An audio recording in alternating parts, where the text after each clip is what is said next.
I grew up in the High Park neighborhood of Toronto. I was born and raised here all my life. Bike Pirates is a place that prioritizes the concept of bicycle mechanics, which means we pirate mechanics, we make sure that everybody can do it, and that we educate people on how to actually take their mechanics away from the professionals and work on it themselves. Street corner. We just set up on the side of a curb on Spadina and help people clean their bikes, help people deal with their problems, and that was it.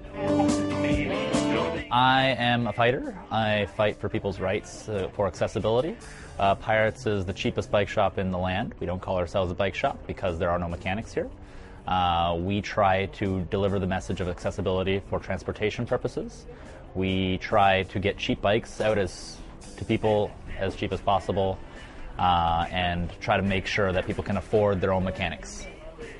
I went to school for environmental studies, and I was trying to find everything I can when it comes to bicycles, and I couldn't. There wasn't anything. It was honestly disgusting. And so I just got fed up, and I left the administration, I left the school, I left a lot of people and a lot of bike groups up there open-handed. They were wondering, where did I go?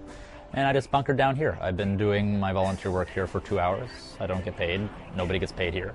And I try to live as little as possible when it comes to financial output. So I'm able to make my life worthwhile by volunteering here and making a difference, which I think we are.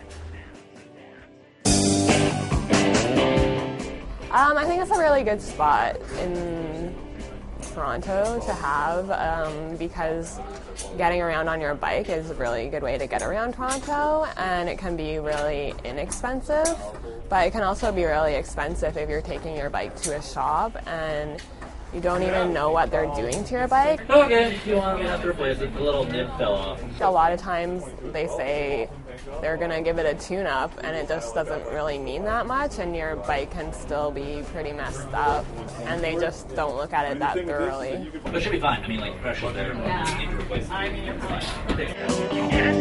it. Where do I see myself in 10 years? Ideally, trying to get the city to recognize the need for places like this. I hope I'm not going anywhere. I hope the city is still a vibrant place for multiculturalism and freedom of speech. I really don't see that, but, you know, anything can happen.